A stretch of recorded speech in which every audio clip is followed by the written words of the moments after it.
Bien. Hola, buenas tardes a todas y a todos. Bienvenidas y bienvenidos a esta conferencia, a esta sesión que tendremos el privilegio de contar con invitadas de lujo. Primero, quiero también agradecer a quienes a distancia nos están siguiendo. Muchas gracias por estar con nosotros, los alumnos y las alumnas de los posgrados que en esta ocasión nos acompañan como parte también de su formación académica, que es el objetivo. Generalmente los sábados hacemos este tipo de eventos, pero en esta ocasión la doctora que va a ser ponente está aquí hoy porque mañana ella viaja a Aguascalientes, ¿verdad? Ahí nos vamos todos a Aguascalientes, ¿verdad? A otro congreso, entonces quisimos hacerlo el día de hoy. Y también para ustedes traer este tipo de eventos, que no nada más sean los que están en sábado, y que tengan ustedes también esta oportunidad de abrevar de otras fuentes del pensamiento, de otras ideas que nos nutren mucho y en esta ocasión de veras un tema que es relevante, que es importante por la actualidad que esto exige que tiene. Estamos viviendo una época con un paradigma trascendental que cambia mucho lo que es hasta hoy, ha sido y es el mundo del derecho, el mundo de la vida misma y por ello hemos querido y agradecemos mucho la presencia a nuestra invitada, la doctora María Luz Rodríguez Fernández, que brincó el charco, viene de España, por supuesto, para efecto de estar aquí con ustedes. También gracias a la gestión que la doctora María Ascensión Morales nos ha hecho el favor de realizar para poder contar con nuestra invitada el día de hoy. Y quiero también agradecer a la maestra María de los Ángeles López Martínez, que es presidenta de la Academia Hermana, la Academia Mexicana del Derecho del Trabajo y de la Seguridad Social y Previsión Social, y que ha sido quien también ha gestionado para que nuestra invitada pueda estar aquí en este país con nosotros. Así es de que y también era, ahorita voy a decir esa parte. Y también, bueno, creo que es un esfuerzo importante traer vertientes de otro pensamiento. Es muy importante en este aspecto que desarrolla de una manera vertiginosa los cambios en el mundo, pero en nuestro entorno, en el mundo laboral, lo cual nos da muchísimo gusto. Y este viaje que mañana inicia nuestra invitada a Aguascalientes es porque esta academia, la Academia Mexicana del Derecho del Trabajo y la Previsión Social, organiza anualmente un congreso en el que también participamos con ellos y en esta ocasión es en Aguascalientes. Es la Academia Hermana porque ustedes saben que aquí en este inmueble tiene su sede la Academia Mexicana del Derecho Procesal del Trabajo, que tengo el privilegio de dirigir y que hacemos labores conjuntas con esta academia y con algunas otras organizaciones. Así es de que a todas gracias, gracias por estar aquí, bienvenidos a esta ponencia que tiene por título La dirección algorítmica en la gestión del trabajo. Evidentemente hablamos de aspectos informáticos, de aspectos de inteligencia artificial, de bytes, y qué digo yo, nuestra invitada es la experta y ella podrá decirnos realmente cuál es el centro de esta conversación que nos va a hacer el favor y el honor de compartir. Su curricular es largo, es extenso, tiene una gran trayectoria y solamente voy a mencionar algunas notas de ella para que tengamos noción de cuál es su expertise y por qué es importante que contemos con ella. Algún día me gustaría hacer un examen después de que leemos la semblanza y decir, a ver, de qué se trató, porque luego no pone uno atención en ello y de verdad no perdemos nada y ganamos mucho sabiendo quién es la persona que nos va a platicar, cuáles son sus antecedentes, cuál es su trayectoria y que de eso justamente tiene las bases para poder compartir con nosotros. La doctora María Luz Rodríguez Fernández, es doctora en Derecho por la Universidad de Valladolid. Actualmente es catedrática de Derecho del Trabajo y de la Seguridad Social en la Universidad de Castilla-La Mancha, en España, por supuesto. En esta universidad es donde ha desarrollado ella la mayor parte de su trayectoria académica y de investigación, aunque no es la única. De hecho, su labor docente inició en la Universidad de Valladolid y posteriormente en la Universidad Carlos III de Madrid, obviamente en España. En estas instituciones y con esta base se consolidó como una de las especialistas más reconocidas en el ámbito del derecho del trabajo, las relaciones laborales y la protección social. En su carrera ha realizado estancias de investigación en diferentes instituciones académicas internacionales de gran prestigio. algunas de ellas, las universidades de Cambridge, en Reino Unido, de Bolonia, en Italia, en Estados Unidos la Penn State, en el Centro Europeo para Políticas Públicas y Recursos de Viena, ¿estoy en lo correcto? También en la Unión Europea de Sindicatos, el Instituto de Sindicatos Europeos de Bruselas, estoy traduciendo, en el Departamento de Investigación de la Organización Internacional del Trabajo en Ginebra. Y estas experiencias en estas universidades y sitios académicos de alto prestigio, como ustedes lo conocen, han fortalecido en ella esta perspectiva comparada en materia de políticas laborales, negociación colectiva y sistemas de protección social. También ha tenido participación en la gestión pública, ha ocupado diferentes cargos, ha sido consejera de Trabajo y del Empleo del gobierno de Castilla-La Mancha y también fue consejera del Empleo, Igualdad y Juventud en esta misma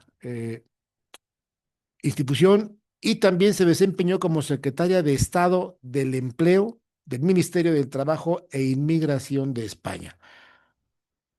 Ha formado parte del gabinete del Ministerio de Trabajo y Asuntos Sociales y en ello colaboró en la elaboración y la puesta en marcha de la Ley de Promoción de la Autonomía Personal y Atención a las Personas en Situación de Dependencia. También ha participado en diferentes espacios institucionales y políticos vinculados con el mundo del trabajo. Algunos de ellos, secretaria de Empleo de la Comisión Ejecutiva Federal del PSOE, diputada por la provincia de Guadalajara en el Congreso de los Diputados en el año 2016. Cuenta con obra escrita, es autora y coordinadora de múltiples publicaciones académicas y científicas sobre, ojo, derecho laboral, negociación colectiva, plataformas digitales y transformación del trabajo.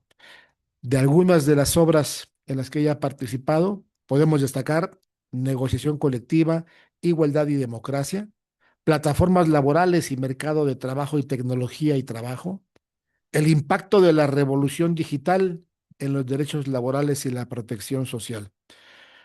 Su más reciente investigación se centra en los desafíos que plantea la digitalización y la economía 4.0 para el empleo, las relaciones laborales y los sistemas de seguridad social.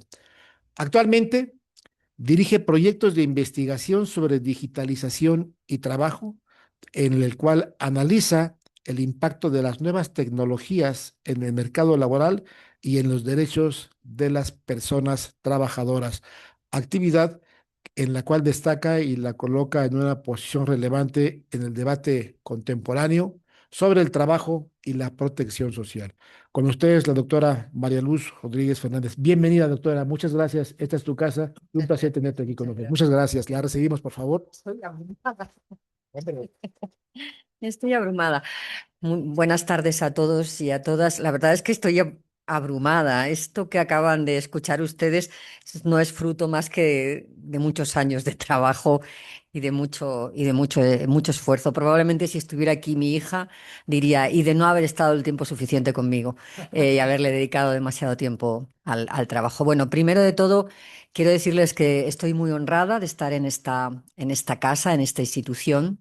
Estoy muy feliz de estar en México, de haber vuelto a México y estoy muy agradecida al Instituto de Posgrado en Derecho y al resto de organizadores que han hecho posible que yo esté estos días aquí, camino de Aguascalientes, efectivamente para mañana, pero que me han permitido volver a México y volver a estar hablando y compartiendo debates con los colegas mexicanos. A todas las organizaciones que lo están haciendo posible, yo quiero agradecerles muy sinceramente y decirles que estoy muy honrada de la confianza que han depositado en mí durante estos días para que pueda compartir con ustedes mis ideas, mis reflexiones, mis debates, mis puntos de partida y a veces mis rupturas, porque ayer que impartía una clase para jóvenes de licenciatura, les decía, bueno, voy a romper algunos de los dogmas que ustedes estudian en sus aulas,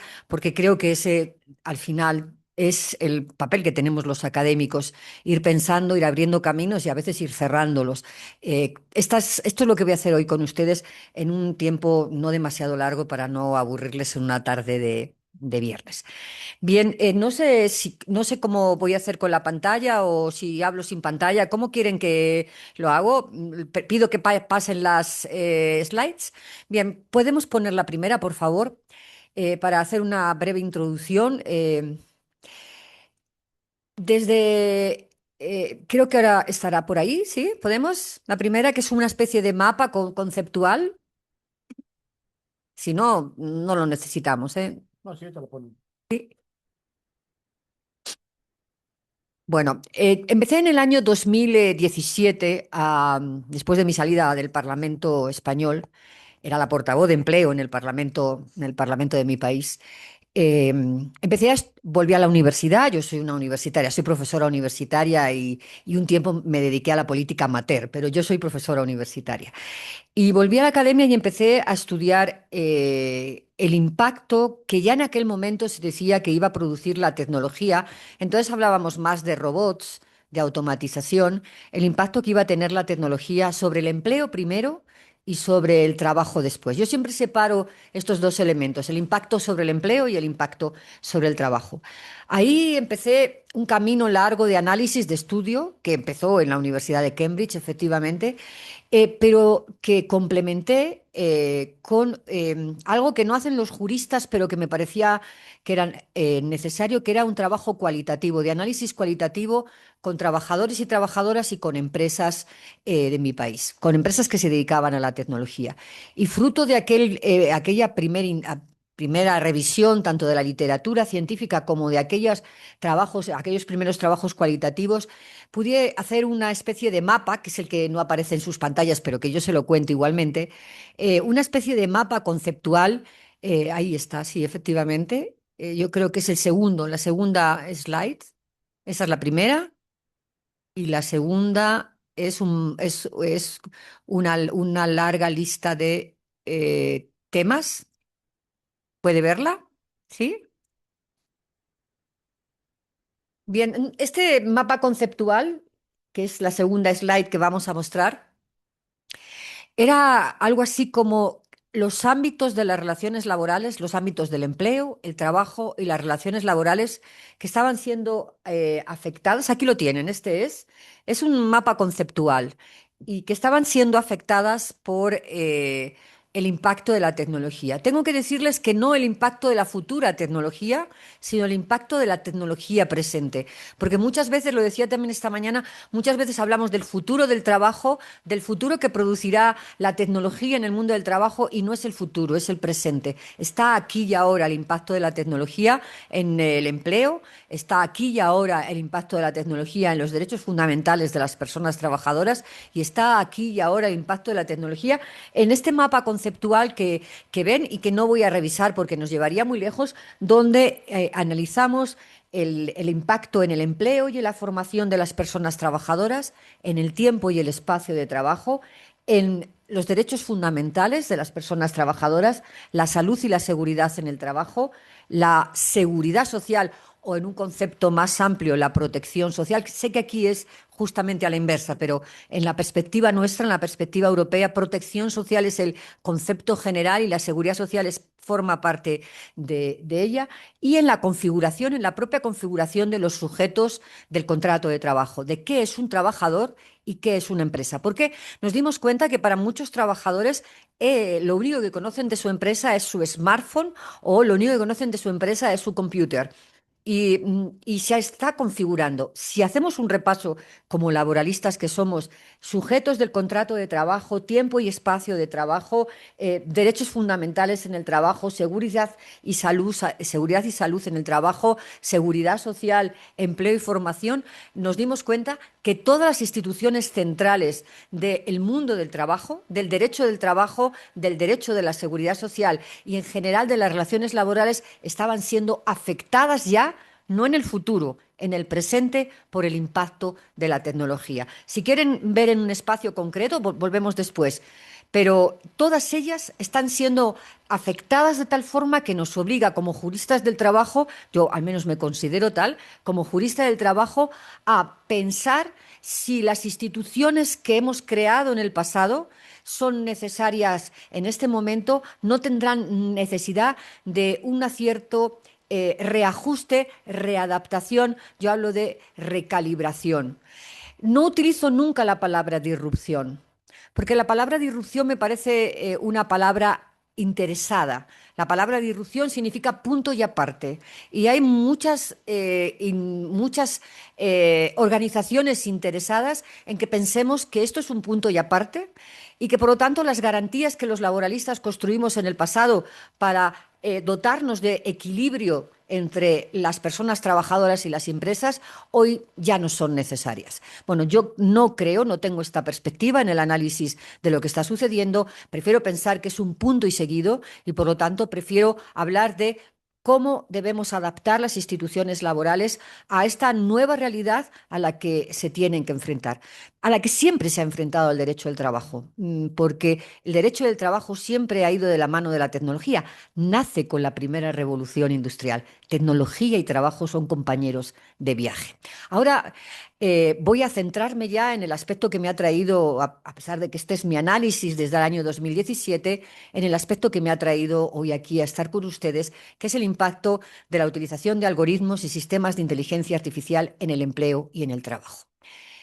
Esta slide que tienen aquí con tantos logos, los logos que ven arriba, es como aquí cuando todas las organizaciones quieren poner sus logos en las actividades, pasa lo mismo con la Unión Europea.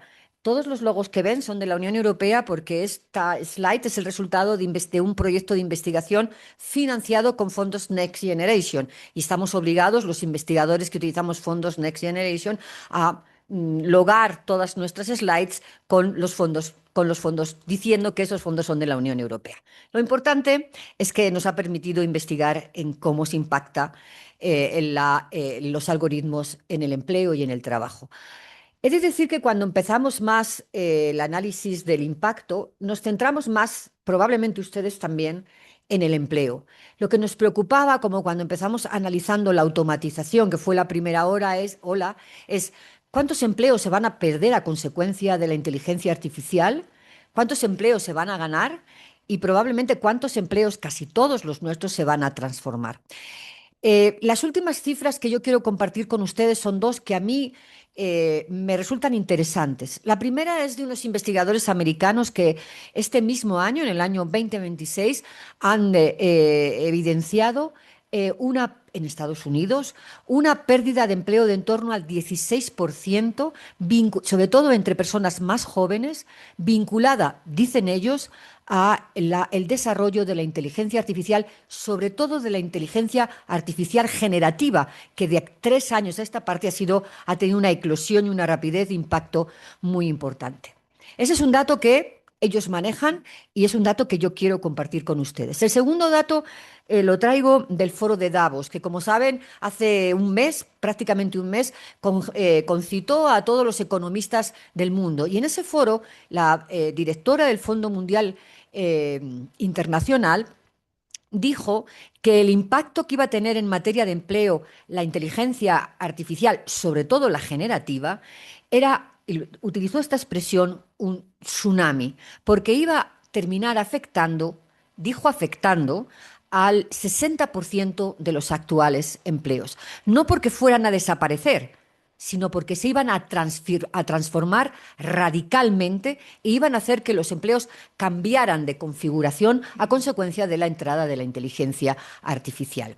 Bien, estas dos previsiones se parecen mucho a las primeras previsiones que se hicieron con la automatización, que si ustedes recuerdan, había una fórmula que todos utilizábamos de Frey y Osborne que nos decía que el 47% de los puestos de trabajo del mundo estaban afectados, iban a ser destruidos por la automatización, y nunca ha sucedido. Así que yo tomo las cifras, tomo todos los análisis sobre el impacto en el empleo que voy conociendo. Voy midiendo también con algunas herramientas el impacto en el empleo que está produciendo la inteligencia artificial, pero hoy mi única conclusión es que más que perder y ganar, lo que está haciendo la inteligencia artificial es transformar radicalmente los empleos de nuestros mercados de trabajo. Claro, la transformación se produce al ritmo que se incorpora la tecnología en los distintos mercados de trabajo. Hay mercados de trabajo que tienen una transformación radical porque han incluido una infraestructura tecnológica muy importante. Hay mercados de trabajo que no. También depende de un segundo factor muy analizado en mi país, que es el precio de la tecnología en comparación, y es terrible decirlo así, pero es cierto, con el precio de los humanos. Si los humanos siguen siendo menos costosos, lo voy a decir así, que la tecnología, los humanos seguirán incorporándose en algunas tareas que podrían estar completamente automatizadas.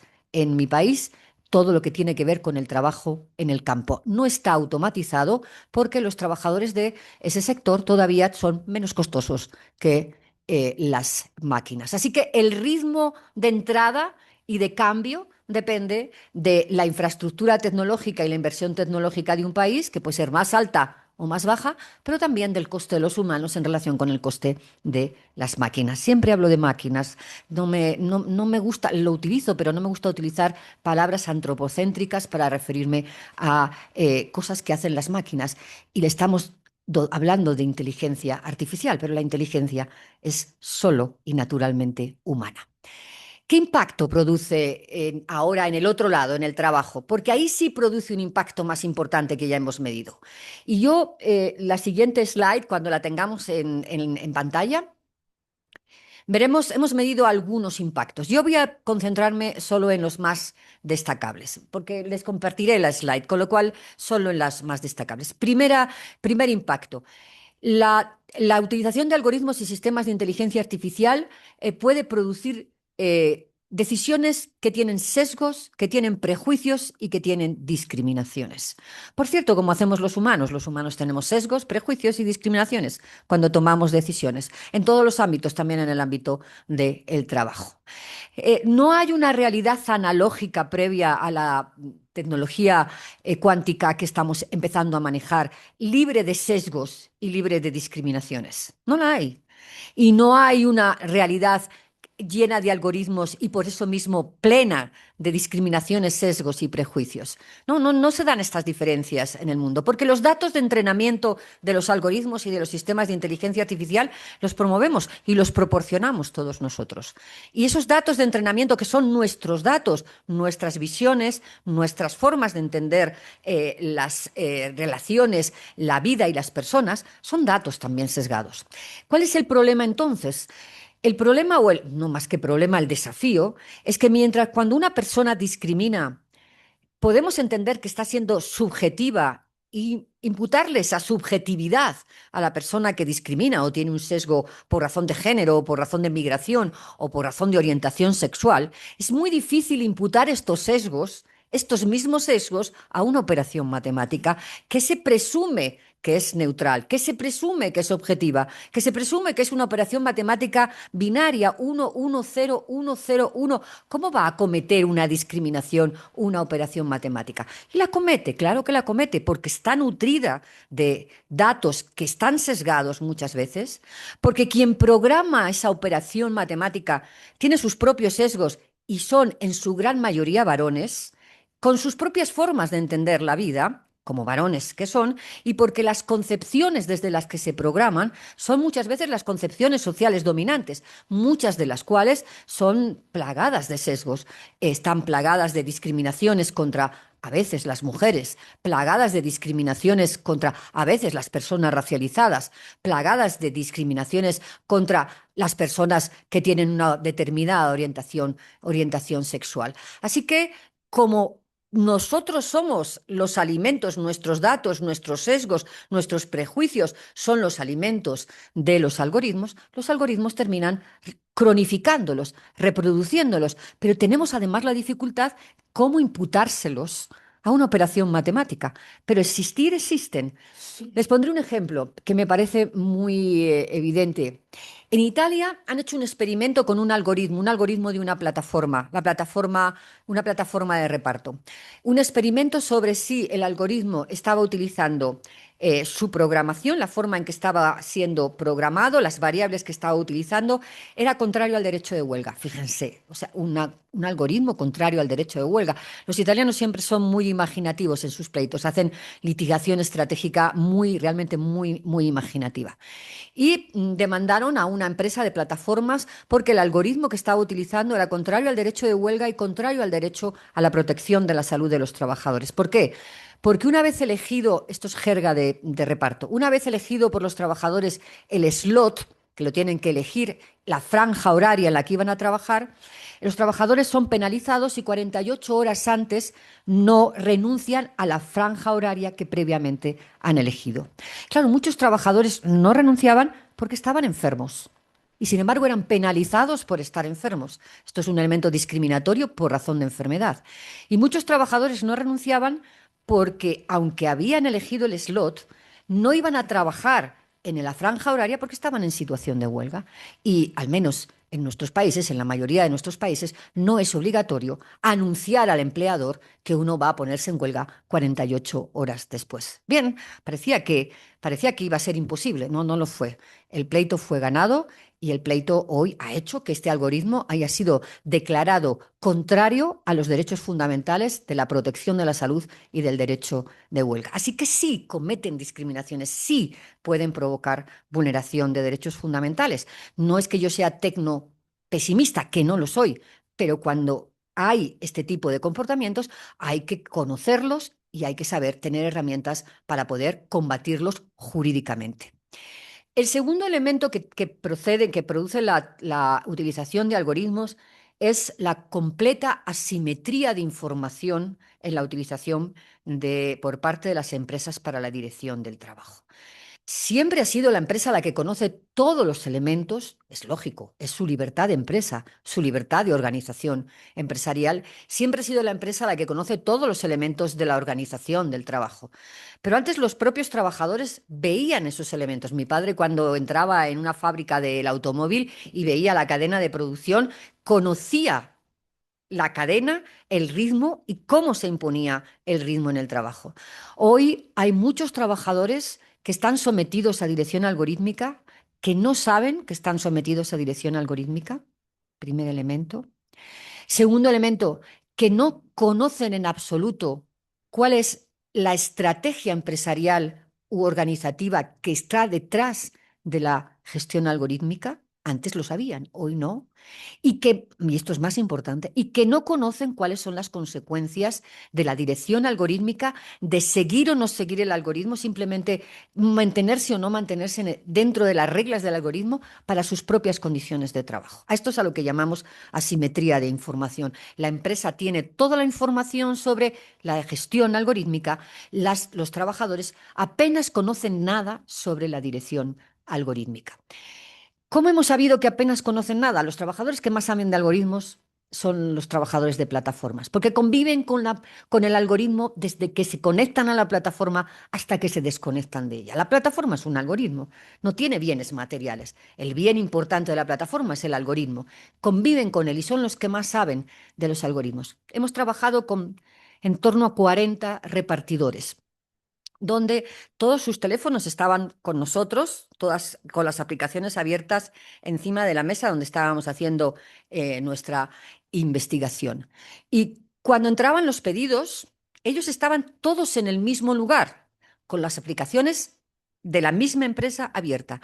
Y cuando entraban los pedidos, a cada uno de ellos les entraba un precio distinto. A unos les entraba un pedido a 1,5, a otros les entraba un pedido a 6, a otros no les entraba ningún pedido y estaban en la misma zona de reparto. Y cuando les preguntamos por qué pasa esto, la respuesta es, no lo sé. Es el algoritmo. No sé nada del algoritmo. Solo sé que si quiero trabajar, tengo que aceptar la regla del algoritmo. Esto es a lo que yo llamo asimetría de información. Hay una parte que lo conoce todo y hay otra parte que no conoce nada. Solamente sabe que tiene que adaptarse al algoritmo para mantener su empleo, para mantener sus slots, para mantener su salario.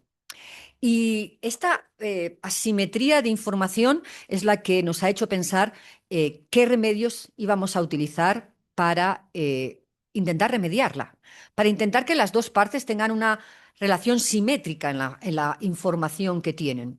Y ahí hemos encontrado, digamos, dos caminos, que están en dos slides que vienen después, que esta, vamos con la primera, que es el camino individual. Todas las leyes de protección de datos, la suya también, todas las leyes de protección de datos, regulan el derecho de acceso del interesado a sus datos personales. ¿Qué hemos hecho nosotros? Estas leyes no son laborales, no son de derecho del trabajo, son leyes de derechos fundamentales, que reconocen derechos fundamentales de la ciudadanía a la protección de sus datos. ¿Qué hemos hecho nosotros para intentar remediar la asimetría de información? Hemos utilizado con los trabajadores el derecho de acceso. Hemos intimado o hemos estimulado a que los trabajadores ejerzan un derecho fundamental que tienen, que es el derecho de acceso, que se dirijan a su empresa a preguntarle las cosas, los aspectos que pueden preguntarle con el derecho de acceso. Primero, que la empresa les diga la categoría de datos que captura sobre ellos. Uno se lleva sorpresas muy significativas cuando le contestan, porque a veces saben más de nosotros que nosotros mismos, a través de las categorías de datos que capturan sobre nosotros. Se puede pedir información de si se está sometido o no a dirección algorítmica. Si se está sometido a dirección algorítmica, se puede solicitar información básica y comprensible sobre la operativa del algoritmo. Y por último, se puede solicitar información sobre el impacto que tiene el algoritmo en las condiciones de trabajo de la persona que está ejerciendo el derecho de acceso. No estoy hablando de un derecho laboral, estoy hablando de la utilización de un derecho de ciudadanía en el ámbito laboral. ¿Para qué hemos utilizado o para qué procuramos que este sea el camino? Para que las personas trabajadoras remedien su asimetría de información, conozcan los mismos elementos que conoce su propia empresa, cuáles son los datos que se capturan, si se está sometido a un algoritmo y cómo le afecta el algoritmo a su salario, a su jornada o el último pleito que ha habido en España, a los turnos en que trabaja y a los turnos en que descansa. Este era un tema de un contact center, que utilizan un algoritmo para saber la carga de trabajo que tienen y, por lo tanto, cuántos trabajadores están en activo y cuántos trabajadores les toca descansar en un determinado momento. Bien, es como ven un remedio de conocimiento de a qué se está sometido cuando se está sometido a decisión algorítmica. ¿Qué nos hemos encontrado? Nos hemos encontrado que los trabajadores no conocen que ese es su derecho, porque es un derecho de los ciudadanos, pero ellos no le conciben como un derecho laboral. Nos hemos encontrado que algunos trabajadores han tenido miedo a ejercer el derecho, un derecho fundamental.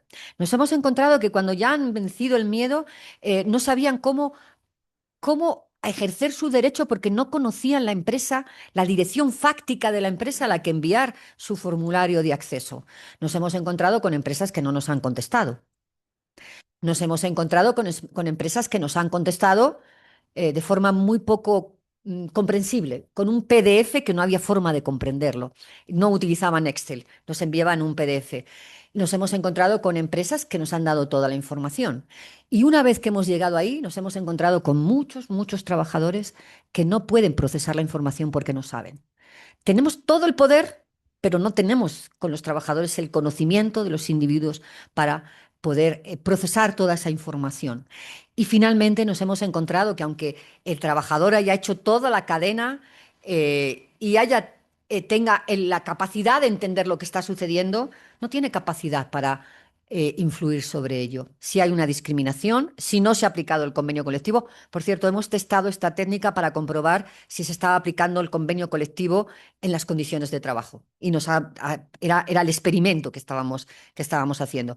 Bien, hay muchos trabajadores que, aunque han hecho todo el camino, no tienen poder suficiente para cambiar el algoritmo. No pueden dirigirse a su empresa para decirle: El algoritmo me está discriminando, no me computa el número de horas que trabajo cuando las trabajo en el turno de noche, o me está discriminando porque me está enviando a zonas donde yo he demostrado que no quiero trabajar, o me está discriminando porque está utilizando mi afiliación sindical para penalizarme en la asignación de tareas. No lo puede hacer porque no tiene poder suficiente, porque estamos hablando de una relación de asimetría de poder. Así que nuestro hallazgo siguiente es este, muy bien. Ahora estamos ya en tiempo con la plataforma, con la slide. Es que, como siempre en el derecho del trabajo, necesitamos un instrumento colectivo, un instrumento de transparencia colectiva, un instrumento que a las organizaciones de representación de los trabajadores, sean sindicatos o sean otras instancias de representación, asociaciones, plataformas o nuevos movimientos, les permita conocer la situación de la dirección algorítmica. Aquí España ha sido de alguna manera pionera porque durante la pandemia introdujo una innovación en su normativa, haciendo dos cosas. Una de la que solo hablaré si me preguntan, que es presumiendo el contrato de trabajo de los repartidores de plataformas.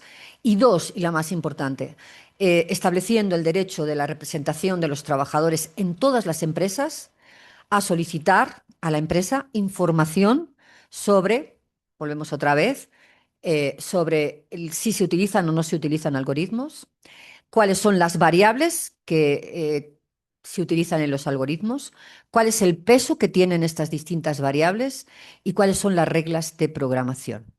Así que la representación de los trabajadores, que tiene más poder que, como poco, que el trabajador a título individual, puede utilizar este nuevo derecho para conocer no los datos de los trabajadores, está vetado por la Ley de Protección de Datos, pero sí si la empresa utiliza o no utiliza dirección algorítmica.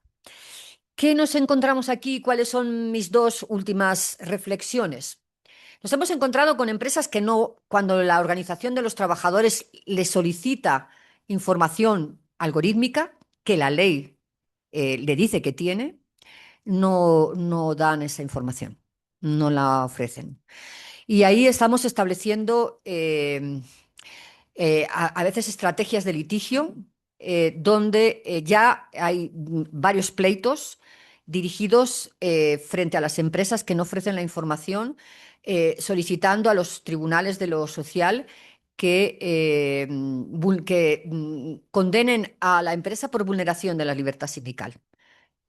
No se procede, no se da, no se proporciona información a la organización de representación de los trabajadores y por lo tanto se está vulnerando el derecho de libertad sindical. Ya está bastante asentado, ya ha llegado al Tribunal Supremo y el Tribunal Supremo ha reconocido que cuando una organización de representación de los trabajadores solicita estos datos a la empresa y no se le dan, está vulnerando el derecho de libertad sindical, porque entiende que la información es un elemento central de la actividad y de la acción de las entidades representativas. ¿Y qué más? Y ya para terminar, la verdad es que España fue en este sentido, no sé por qué, no les sabría explicar cuáles fueron las razones de que esta norma entrara en la ley. Lo he pensado mucho y he hablado mucho con los actores sociales que la introdujeron.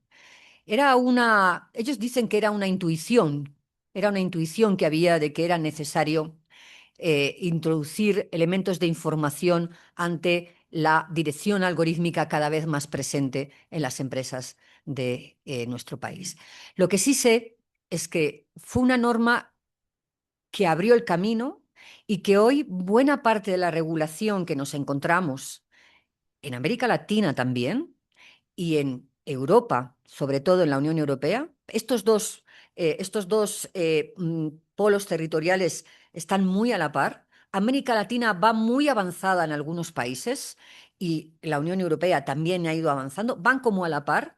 Nos hemos encontrado que cada vez hay más legislaciones que introducen elementos de estas características, donde ante la utilización de algoritmos por parte de las empresas se establecen reglas de transparencia para los trabajadores, pero sobre todo reglas de transparencia para las representaciones de los trabajadores. Si tuviera que poner algún ejemplo en América Latina, hablaría de Chile, donde su legislación solo en materia de plataformas es muy avanzada. Tanto es así que la Dirección de Trabajo puede solicitar a la plataforma el código fuente del algoritmo, cosa que no pasa en ningún otro país del mundo en materia de relaciones laborales. Chile es la única normativa donde la Dirección de Trabajo, que es la Inspección de Trabajo, puede pedir a la plataforma el código fuente para analizarlo y ver si está produciendo o no discriminaciones o sesgos.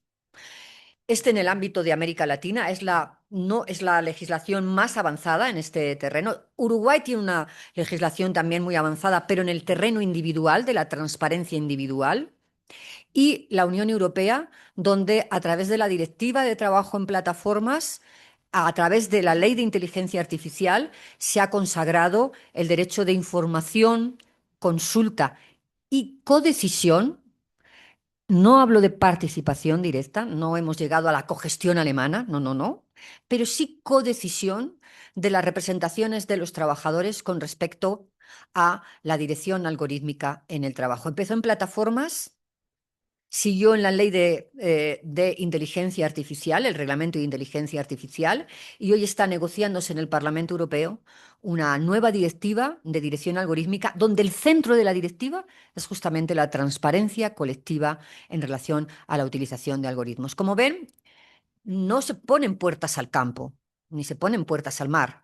No, no hay ninguna regulación que yo conozca que diga que las empresas no pueden utilizar dirección algorítmica, que no pueden utilizar algoritmos y sistemas de inteligencia artificial para tomar decisiones empresariales. Es más, yo creo que una norma que dijera algo así en el marco del constitucionalismo europeo sería contraria a nuestras constituciones, que consagran al lado de los derechos de los trabajadores la libertad de empresa de las propias empresas.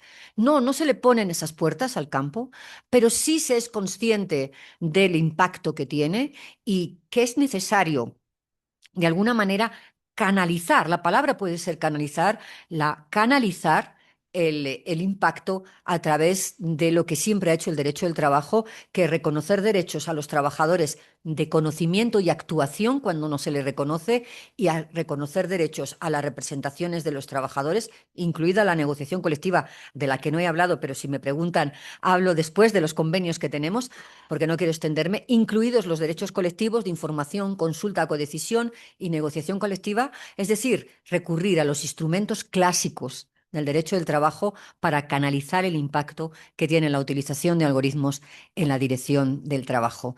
Yo soy de las que piensan, aunque a veces tengo algún colega que me dice no te vengas arriba, pero lo comparto con ustedes.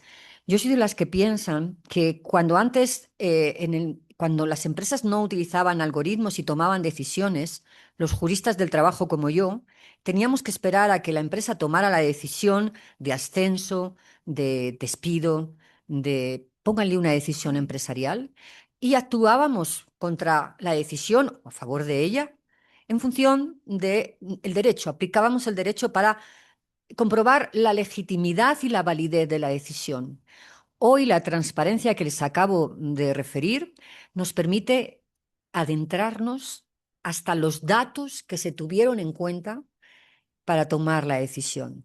Si somos capaces de utilizar bien esta nueva herramienta de la transparencia, creo, y soy de las que piensan, que creo que avanzaremos en democracia en los puestos de trabajo y en democracia en los centros de trabajo. Y creo que ese es un valor que hoy por hoy eh, nos proporciona la posibilidad de adentrarnos un poco más en el conocimiento de las decisiones empresariales y en el límite de algunas decisiones empresariales que no sean, eh, que no cumplan los estándares normativos y los estándares constitucionales. Nada más, muchas gracias.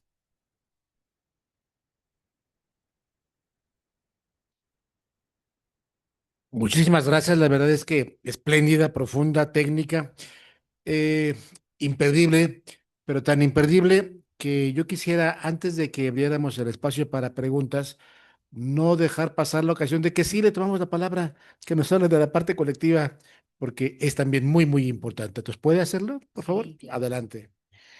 Bueno, yo siempre hago una broma. Yo ahora me dedico a la tecnología y el trabajo, pero yo siempre me he dedicado a la negociación colectiva. Siempre hago la broma cuando hablo de negociación colectiva que digo, he pasado más horas con la negociación colectiva que con cualquiera de mis parejas. Y es verdad, y es verdad. La he estudiado, la he hecho la legalidad de la negociación colectiva y ahora vuelvo a ella y a estudiar el impacto que tiene la negociación colectiva. Em, Empieza a haber convenios colectivos. No es nada fácil, porque para que haya convenios colectivos se necesitan algunos previos. Y es, uno, que, que los sindicatos o las organizaciones que representan a los trabajadores, cada uno, cada país tiene sus sujetos más importantes que otros, primero tengan una conciencia de que esto está sucediendo. Segundo, que tengan conocimiento, sean capaces de adentrarse en este tipo de herramientas. Y tercero, que tengan una estrategia con respecto de ellas. Bien, por alguna casualidad del destino, en este momento en España, pero no solo en España, porque hemos estudiado la negociación colectiva de España, de Francia, de Polonia, que no existe, ya se lo anticipo, de Austria y de Bélgica. Cada país, todos pertenecen a la Unión Europea. Esta era la clave, todos pertenecían a la Unión Europea, pero cada país tiene un modelo distinto de negociación colectiva, porque la negociación colectiva no es competencia de la Unión Europea, es competencia de las normas nacionales. Así que nos permitía conocer un modelo, todos los países dentro de la Unión Europea, y al mismo tiempo modelos muy distintos de negociación colectiva. ¿Quién ha avanzado más? Ha avanzado más Austria, ha avanzado muy poco Bélgica y ha avanzado Francia por un camino distinto que ahora les comento y hemos avanzado desde España.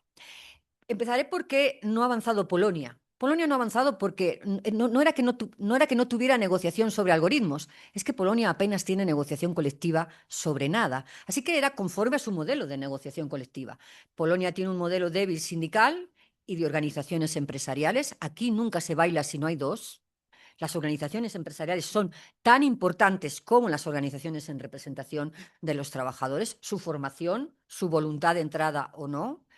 Y Polonia no tiene un modelo de relaciones laborales donde los actores sean fuertes, así que su negociación colectiva sobre algoritmos es débil, pero porque su negociación colectiva en general es débil.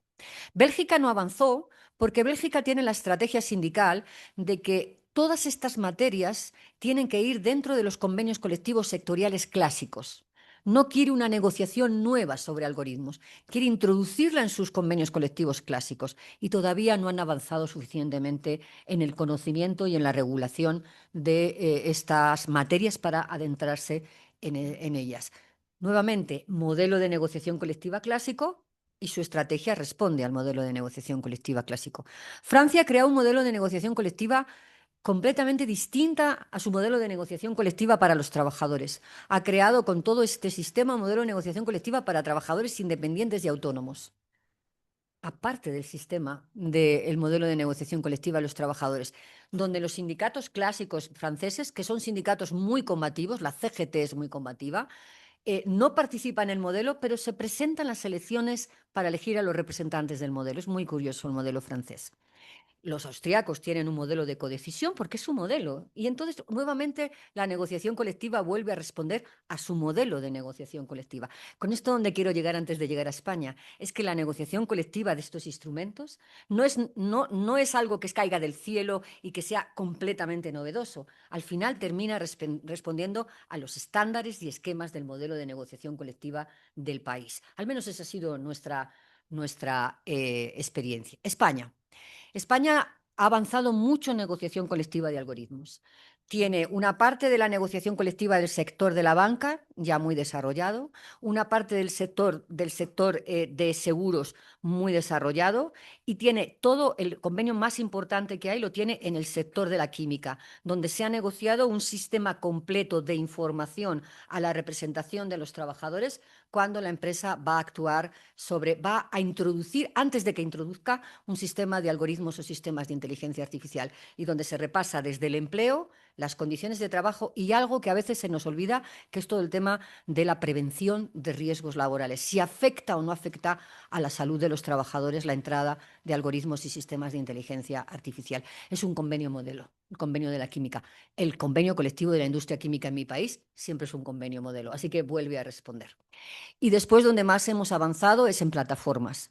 Hemos avanzado en la plataforma, no sé si está aquí, creo que no está en México, es una plataforma más bien de países europeos, es Justit, es una multinacional también, donde tiene convenios colectivos en España, se parecen todos, en Francia, en los países nórdicos, y quiere siempre negociar convenios colectivos. ¿Y cómo hemos avanzado?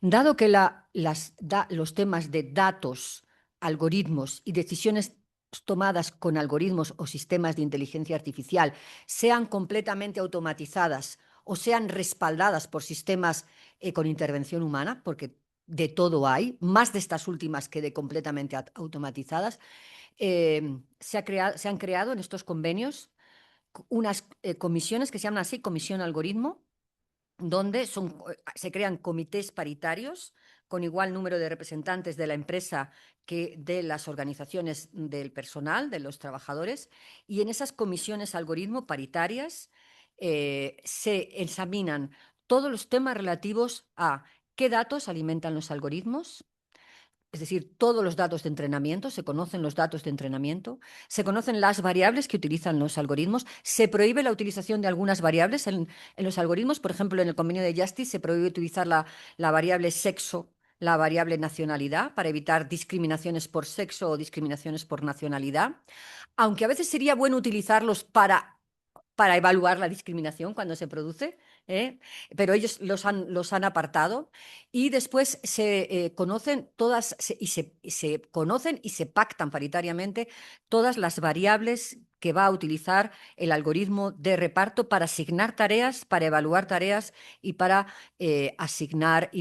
asignar sobre todo slots. Esto es lo más importante, porque si tienes un buen slot, tienes una mayor ganancia, y si tienes un mal slot, tienes una peor ganancia. Así que la asignación de tareas y evaluación de tareas se hace en esa comisión paritaria del convenio de Justit.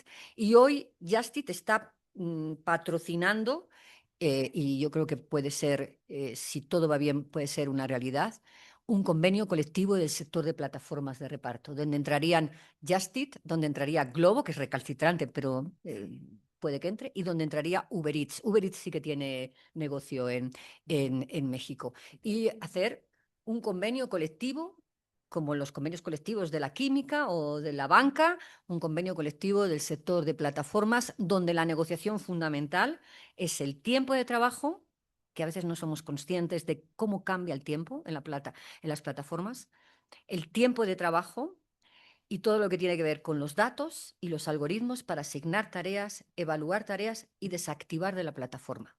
Por ese camino hemos ido avanzando en negociación colectiva. Magnífico, pues hombre, Por favor. sin duda el tema de los algoritmos es para muchos esotérico, Sí. pero para todos fascinante. Es un mundo nuevo que, perdón por decirlo así, pero a veces tenemos únicamente la teoría del iceberg, ¿no? Estamos viendo nada más la parte de arriba, y abajo hay un submundo enorme que todavía está por descubrir, y entre más sabemos, más nos damos cuenta que hay mucho que no sabemos y que todavía está por descubrir. Y esto es además imparable porque sigue todavía creciendo y evolucionando, y estamos viendo apenas el inicio de toda esta nueva etapa. La verdad es que es increíble, yo estoy muy complacido, espero que también los compañeros. Tenemos 112 o teníamos 112 en Zoom, lo cual me parece magnífico. ¿Cuántos? 132 en Zoom. Muy bien, magnífico. Esto es el reflejo del interés que ha despertado esta plática. Aquí en México tenemos también ponentes con el mismo tema. Está José Luis Rostro, que también es un estudioso muy importante de este aspecto. Yo creo que en México es de los que más conoce, si no es el que más conoce. Ha escrito y ha investigado fuerte sobre el tema. Y pues es lo que como decía, ya no es lo que viene, es lo que está. Y tenemos que estar inmersos en ello y tenemos que aprenderlo y tenemos que manejarlo porque de lo contrario, llevando al tiempo actual el primero de los mandamientos del abogado, que dice, recordemos, el derecho se transforma constantemente. Estudia, pues de lo contrario cada día serás un poco menos abogado. Aplica exactamente igual para el tema algorítmico. Si no estamos adecuados, si no estamos adaptados al tema algorítmico en las relaciones laborales, cada vez vamos a estar más rezagados. La inteligencia artificial generativa, que coincido, inteligencia es la humana, creadora además de todo este esquema, pero bueno, es sorprendente lo que hacemos. A veces yo me pregunto, doctora, si algo no está en las redes, la inteligencia artificial, cualquier plataforma algorítmica, puede ser certera, porque puede decirlo, por supuesto, nos va a dar una respuesta a la que crea, pero si no está en las redes algo, ¿qué tan cierta puede ser una respuesta que nos dé a una interrogante certera que le diéramos? ¿Puede usted darnos alguna luz sobre eso? Bueno, yo como todos ustedes he hecho la búsqueda de fuentes, por ejemplo. Fuentes para leer, para hacer un artículo. Lo que no está en las redes no está porque, claro, se nutre de lo que está en las redes. Yo a veces incluso he llegado a pensar, como saben, hay un movimiento entre los académicos de ciencia abierta y nosotros cada vez más, por eso yo llevaba mis logos, cada vez más la investigación que se financia con fondos públicos, yo investigo solo con fondos públicos, tiene que ser publicada en abierto y tiene que ser publicada en las redes.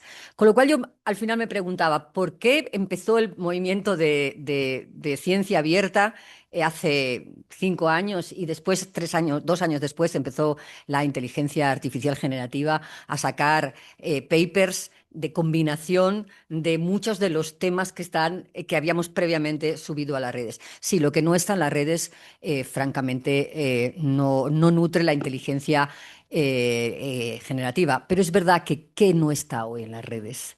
Están algunos, incluso los libros de nuestros grandes maestros, que los leímos en papel, los subrayamos en papel, hoy están en las grandes bibliotecas digitalizados. Así que incluso los libros de los grandes maestros están ya disponibles en las redes. Así que si lo que no está en las redes no está en la inteligencia de la máquina, pero es que es difícil encontrar algo que hoy no esté en las redes a disposición de la máquina.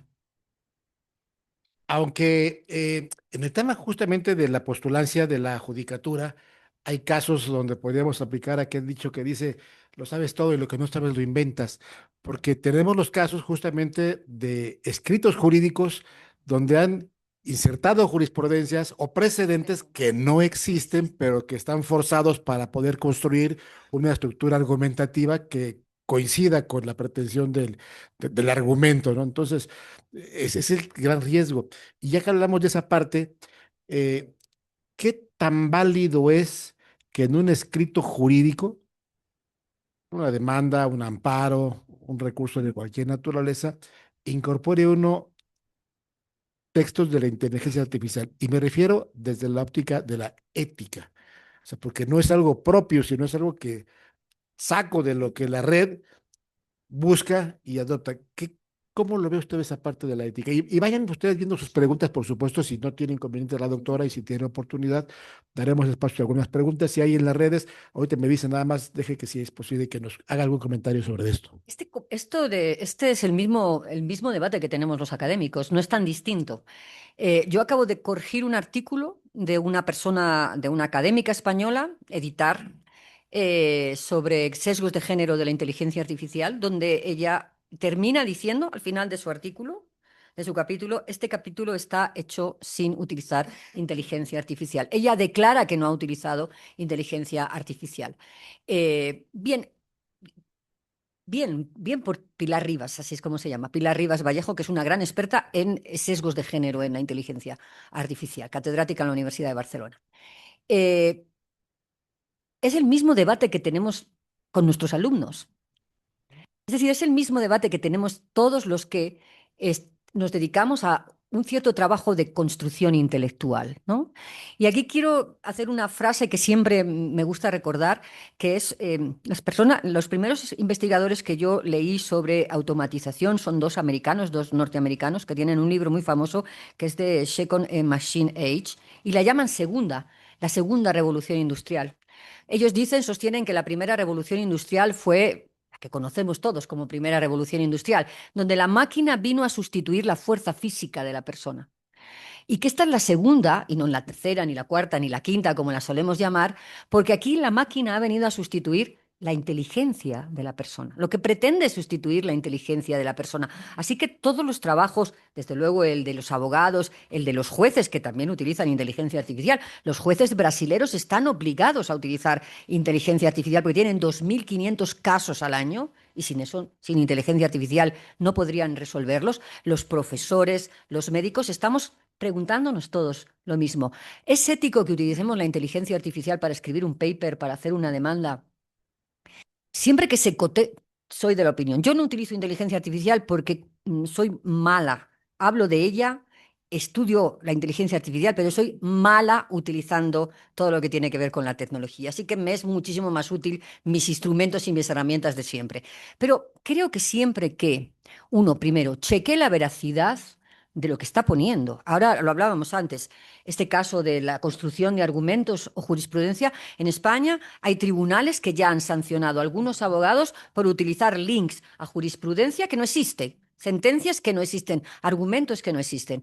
Pero siempre que se chequee que los datos que se están incorporando son datos reales, es decir, que no simplemente se crea la máquina, sino que se chequee la veracidad de lo que cuenta la máquina. Y siempre que se utilice para complementar el trabajo de creación jurídica que tiene que hacer el jurista en su paper, en su demanda o en su sentencia, creo sinceramente que no entra, yo no le pondría un calificativo de ético o no ético. Creo que hay que ser honesto, creo que hay que reconocerlo, creo que hay que verificar las afirmaciones que uno hace, que trae de la inteligencia artificial, y creo que esto siempre se lo digo a mis alumnos y lo comparto con ustedes, creo que hay que hacerse a sí mismo una reflexión.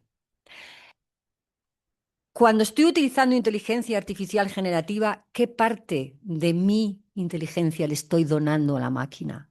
Si le estoy pidiendo una síntesis, estoy donándole mi capacidad de síntesis.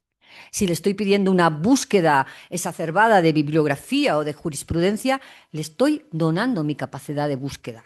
Si le estoy diciendo que me reescriba un determinado escrito que yo he hecho, le estoy donando mi capacidad de lenguaje. Le estoy dejando que me reescriba sobre mi lenguaje. ¿Se puede hacer? Claro, sí.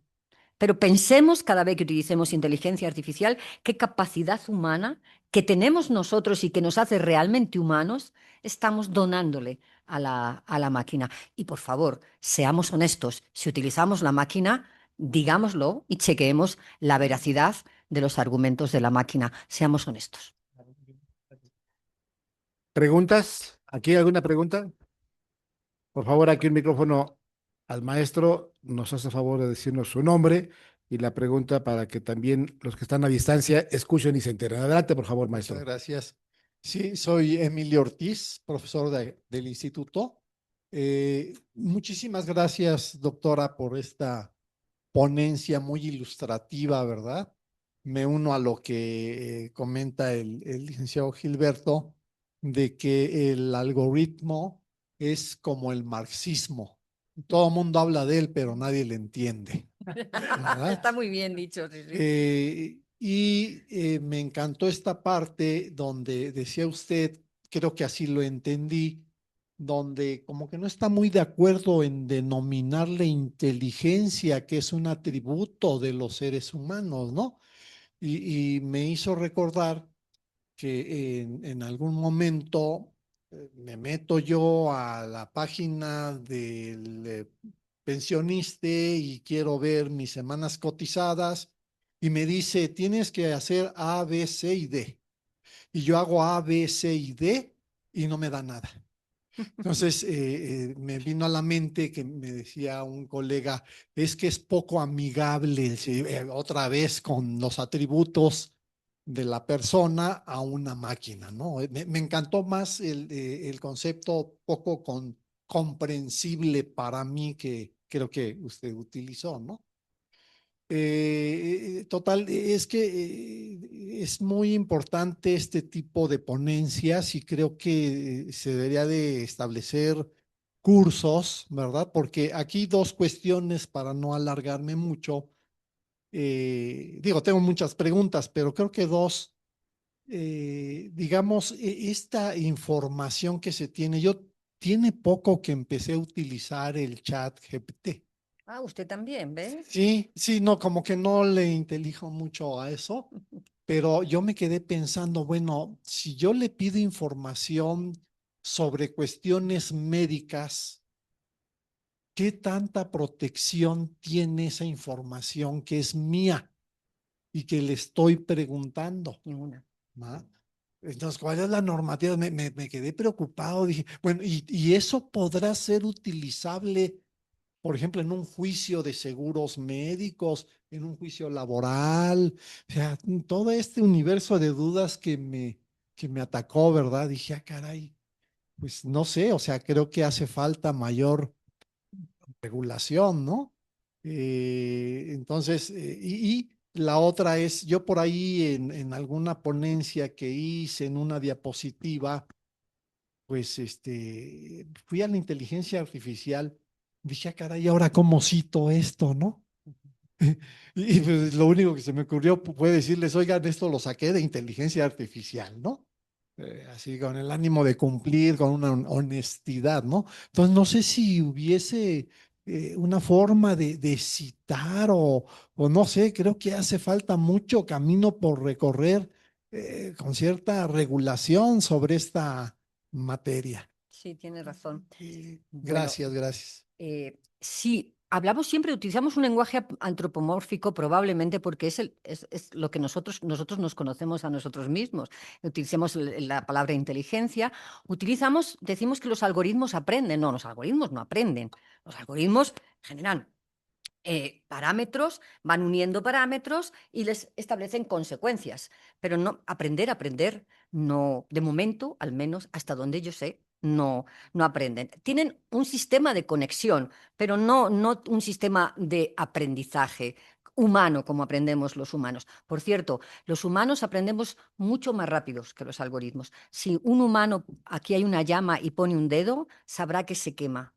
Para que un algoritmo aprenda qué es un semáforo, necesita millones de petabytes de datos para conocer un semáforo. Así que nosotros todavía mantenemos un reducto muy importante. Somos en algunas cosas más rápidos y necesitamos menos recursos que los algoritmos para aprender. No soy partidaria de utilizar lenguaje antropomórfico, aunque a veces se me escapa como a todo el mundo. Vamos con sus dos preguntas. La primera pregunta es, ¿la protección de datos dentro de estos sistemas es cero? Todo lo que entra puede ser utilizado. No hay propiedad intelectual en lo que entra. Con lo cual, todos los datos que se utilizan dentro de la inteligencia artificial son datos que pasan a pertenecerle, digámoslo así, a la máquina. Son datos que ya no se protegen como tal.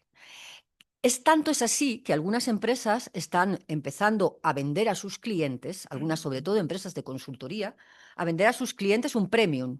El premium, más caro, claro, es que ellos no utilizarán sistemas de inteligencia artificial del común, que tienen sus propios sistemas de inteligencia artificial que no están conectados con los otros sistemas de inteligencia artificial y por lo tanto esa empresa que le dice lo que quiere, su estrategia y sus recursos, no va a dejar en la máquina unas informaciones muy valiosas para su competencia con los competidores.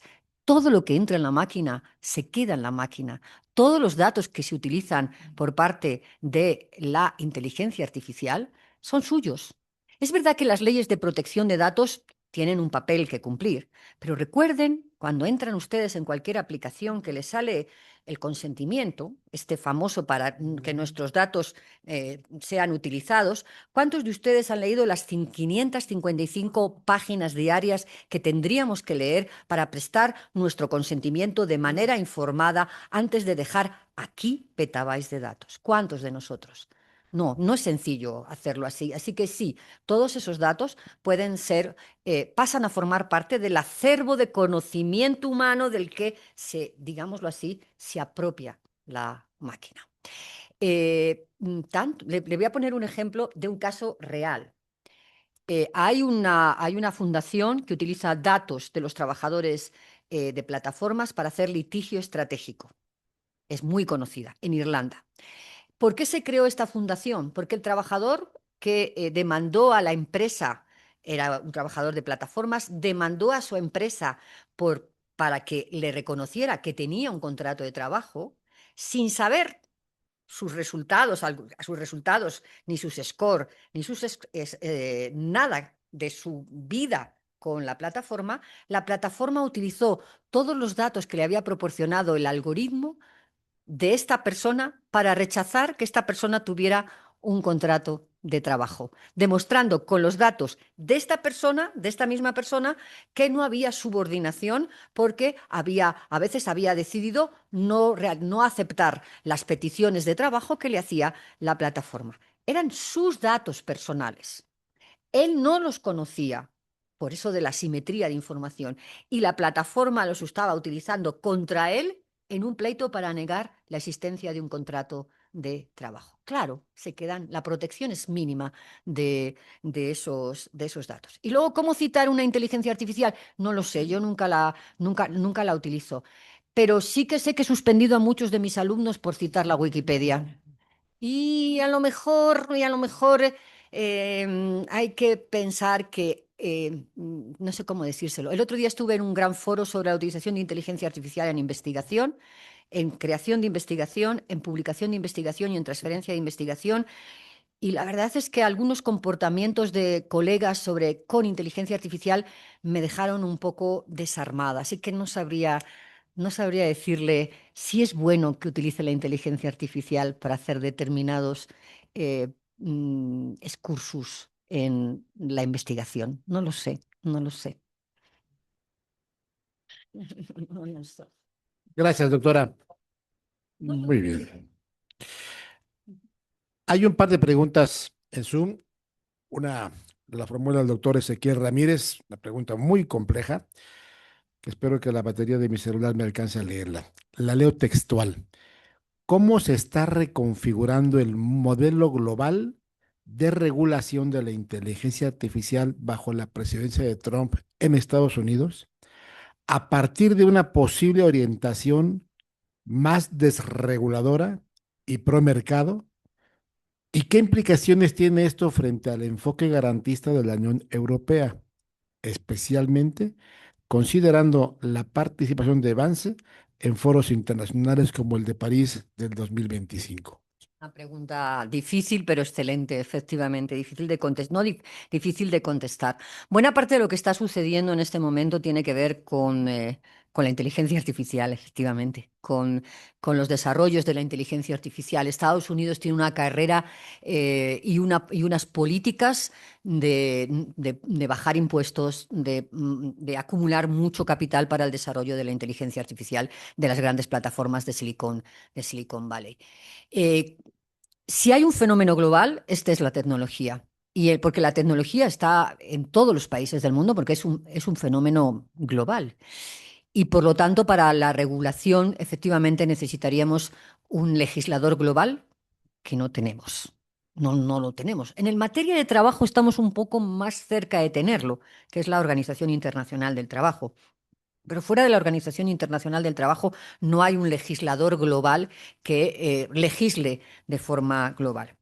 Es verdad que la Unión Europea se ha configurado frente a las grandes superpotencias en esta materia, que son de una parte Estados Unidos y de otra parte China, con dos modelos completamente distintos de desarrollo de la inteligencia artificial. Se ha configurado como un espacio civilizatorio de utilización. No tiene grandes fábricas de inteligencia artificial, están fuera. Pero se ha configurado como un espacio civilizatorio donde lo que tiene es una importante regulación de la automatización y de la inteligencia artificial. ¿Cómo está afectando? Pues que el Consejo de Europa de esta semana es el Consejo Europeo donde están todos los primeros ministros de los países de la Unión Europea, acaba de aprobar lo que llamamos el ómnibus digital, que significa que va para adelante un proyecto que viene ya del informe Draghi, donde entiende que necesitamos simplificar nuestras normas de protección de datos, simplificar nuestro reglamento de inteligencia artificial. También toca un poco la directiva de plataformas, aunque de soslayo. Es decir, el resultado es que en la propia Unión Europea se está planteando, bajo el esquema de la simplificación, una reducción de derechos fundamentales de los trabajadores frente a la utilización de inteligencia artificial. Así que sí que afecta. Magnífico, muy bien. La doctora María Ascensión Morales quiere hacer un comentario respecto a una de las preguntas que se formularon. Me he quedado calladita porque yo sí la he súper explotado en todos los momentos, la he bombardeado con preguntas. Es que, bueno, para su pregunta, profesor, sí está regulado cómo se tiene que citar la inteligencia artificial y les dejaría que consulten los lineamientos editoriales de la Facultad de Derecho de la UNAM. No, la Facultad de Derecho.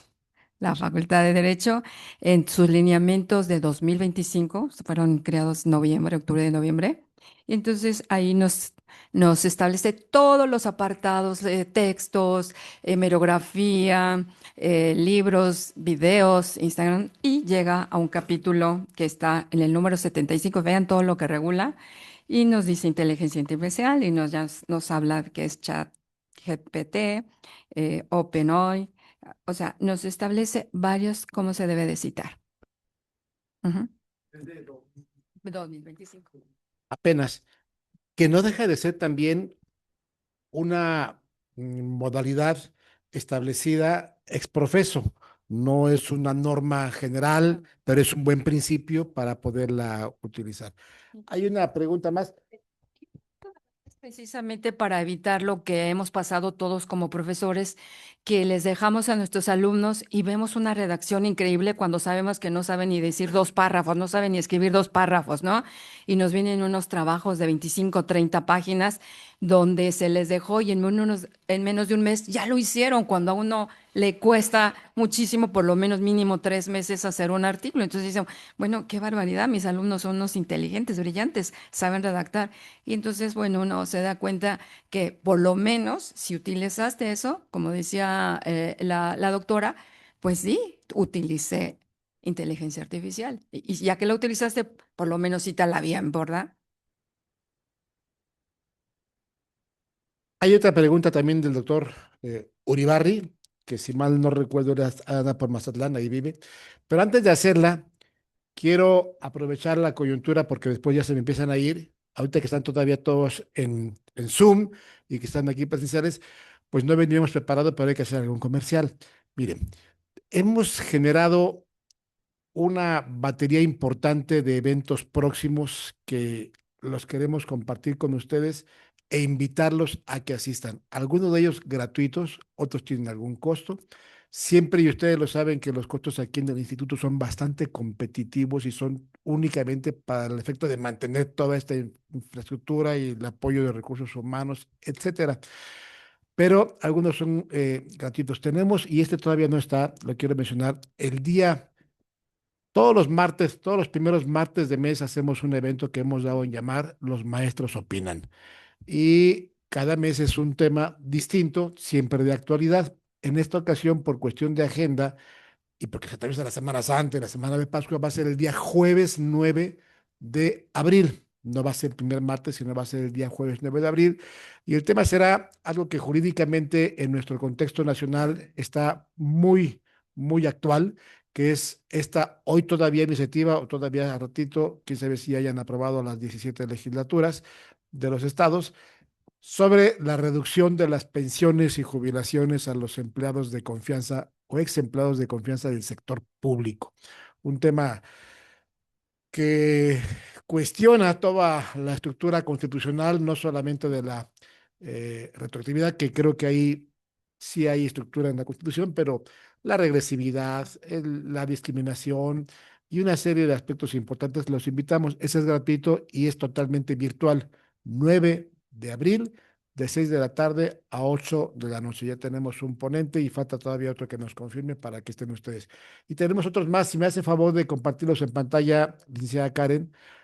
Por ejemplo, mañana tenemos la presentación de este magnífico libro publicado, escrito por el maestro Luis Monsalvo Valderrama, que es el curso de Derecho Colectivo del Trabajo, Teoría y Práctica. Sí, ustedes saben que Luis Monsalvo es catedrático y ha sido maestro, creo que de todos, es decir, los pasados, los presentes y los que vendrán todavía. Tiene no sé cuántos años de dar cátedra, de todos nosotros ha sido nuestro maestro, y después de mucho rogarle, bueno, ya escribió uno sobre individual y este es curso sobre colectivo.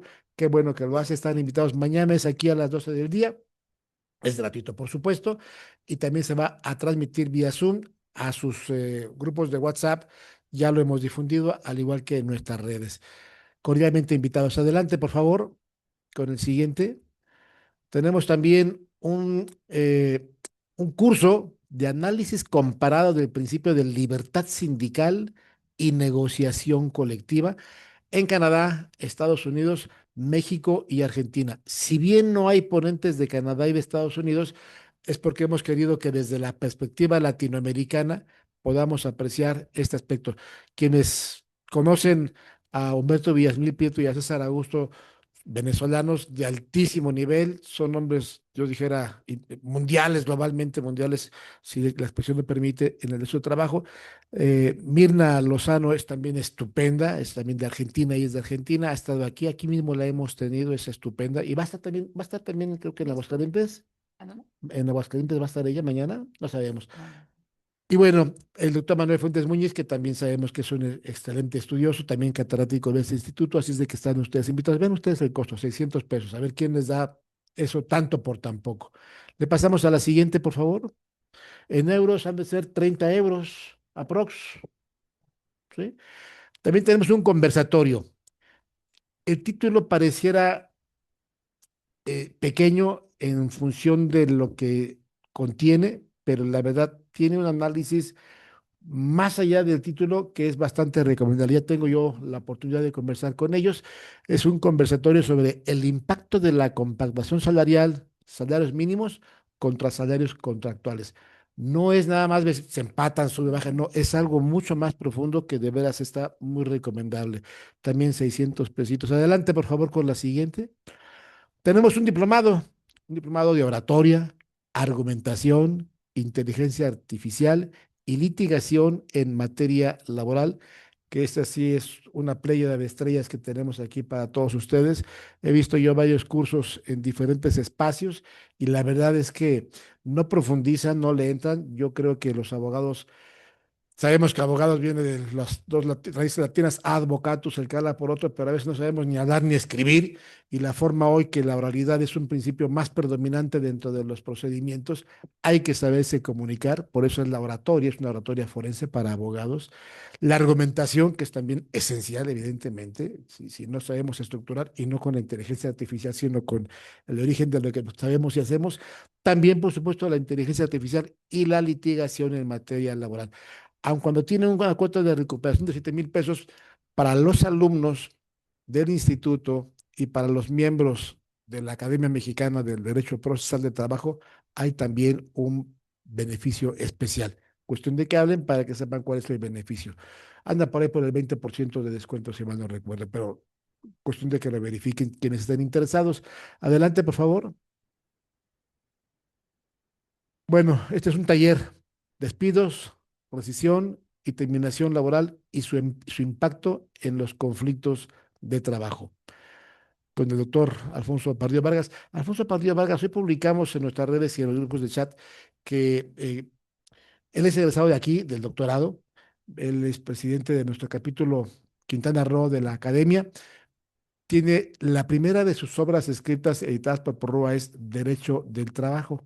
Y ahora el órgano de administración y la Escuela Nacional de Formación Judicial federales a los jueces y magistrados cursantes les han sugerido una bibliografía para que en ella se basen para sus estudios y para sus exámenes.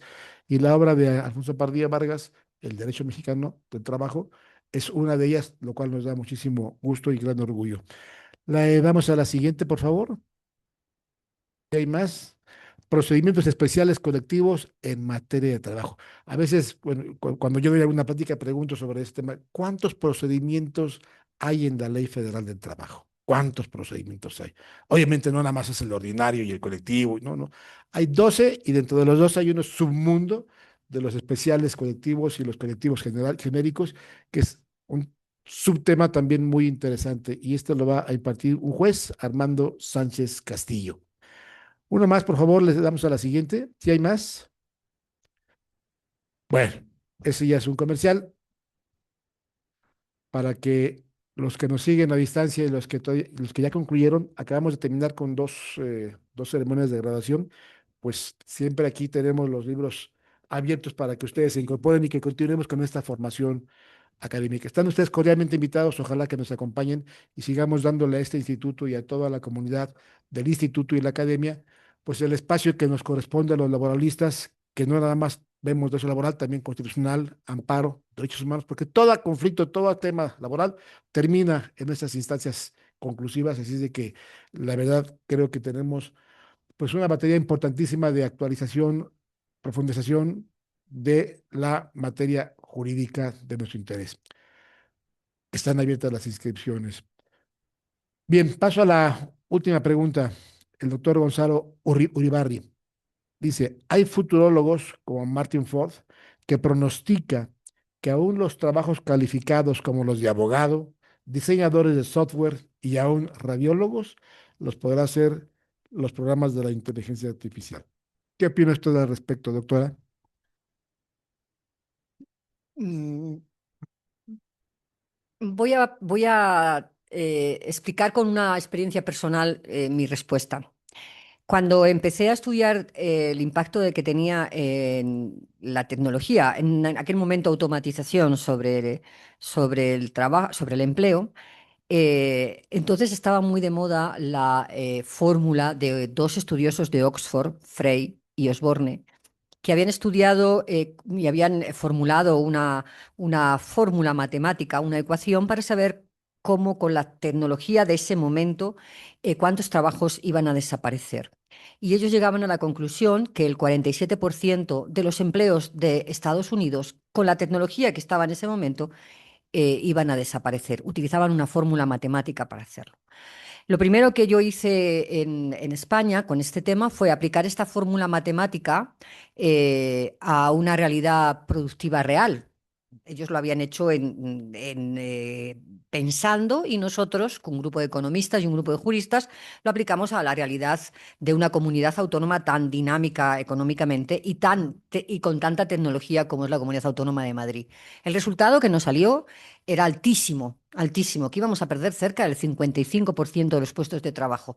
Hoy, desde el año 2017, y está publicado el análisis, desde el año 2017 hasta hoy, en lugar de perder empleo, la Comunidad de Madrid ha ganado mucho empleo. Así que las previsiones sobre el futuro del trabajo que empezaron con la automatización, desde luego, no se cumplieron. Los países que están más avanzados en tecnología no tienen en este momento pérdidas sustanciales de empleo. ¿Dónde quiero llegar? Con esto no quiero negar el efecto y el impacto que tiene la introducción de la inteligencia artificial en el empleo, porque por ahí empecé en mi disertación y en el trabajo. No, no quiero negarla. Lo que quiero decir es que personalmente creo que el trabajo humano seguirá existiendo mientras los humanos seguíamos siendo humanos. Con una forma o con otra, los humanos somos seres que no solamente nos alimentamos del trabajo, tenemos la renta, sino que socializamos en el trabajo y en buena medida nos realizamos en el trabajo. A lo mejor no el trabajo tal como lo conocemos hoy, contrato de trabajo X, sino en la actividad que genera, actividad humana que se desarrolla sobre la materia. Esto ha sido siempre el trabajo. ¿Qué estamos notando entonces? Estamos notando que todos los empleos, lo decía también antes, que todos los empleos que tienen un componente cognitivo e intelectual están siendo transformados. Y todos los empleos que tienen este componente cognitivo e intelectual están siendo los humanos ayudados por la inteligencia artificial. Creo que ese será el camino. Lo que pasa es que nos obligará a replantearnos muchas de las instituciones o muchos de los elementos que hoy tenemos para medir el valor del trabajo. Por ejemplo, hoy medimos el valor del trabajo fundamentalmente por el tiempo. ¿Cuánto tiempo dedicamos para hacer una determinada actividad? Claro, si utilizamos inteligencia artificial, el trabajo, el tiempo que utilizaremos para hacer la misma actividad, e incluso una actividad más eficiente, será mucho menor. ¿Podemos seguir midiendo el valor del trabajo a través del tiempo? Probablemente llegará un momento en que no, en que tengamos que utilizar otras medidas del valor del trabajo humano, que no serán el tiempo, que no serán el espacio. Pero yo soy de las que piensan que mientras el humano siga siendo humano y no esté gobernado por las máquinas, el trabajo humano seguirá presente en una u otra fórmula, eso sí, complementado, transformado y modalizado por la tecnología, pero que al menos por el momento creo que nadie vislumbra el final del trabajo humano. Ojalá, porque si entonces nos quedamos sin chamba.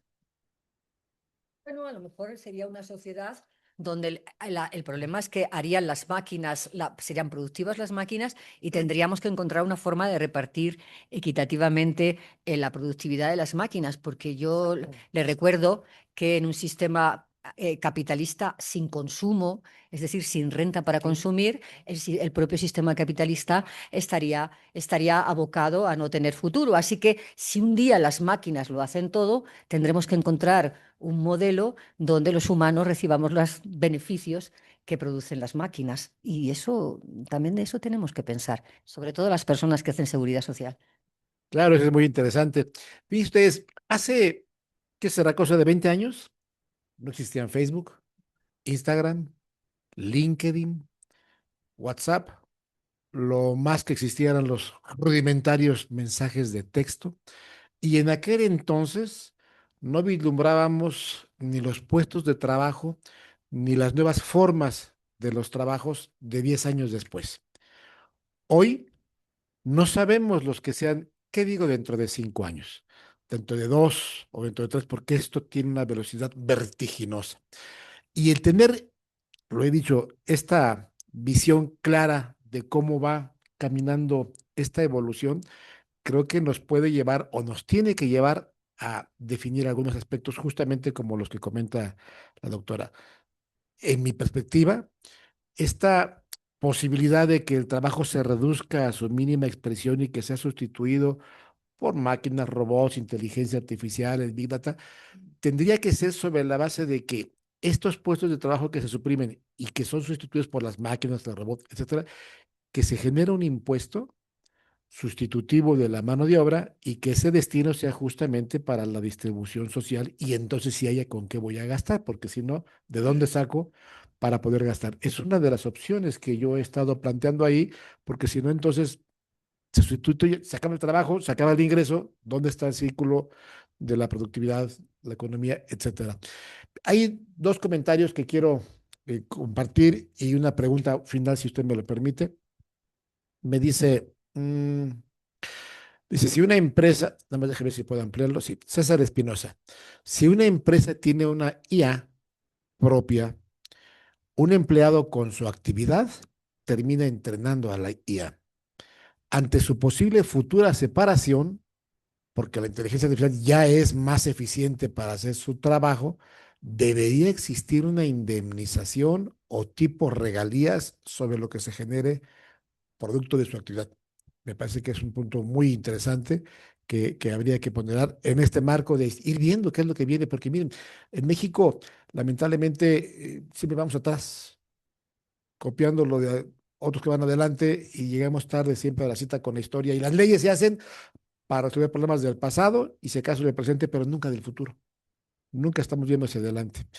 Comenta Luis López, ¿cómo se ponderaría el derecho del trabajo en la publicidad de los algoritmos y el secreto industrial por parte de las empresas y desarrolladores? Voy a decir de una vez las demás, doctora, para que sea la última intervención, si usted me lo permite. Bien. Dice Josué Orea. Felicidades, por supuesto, a la doctora por su excelente disertación y pregunta, desde su perspectiva, que es una pregunta que yo también iba a hacer, ¿qué tan avanzado o atrasado ve a México en este tema? ¿Ha notado alguna carencia en específico? ¿Qué tan distante estamos de España? Y finalmente, Monserrat Bermeo.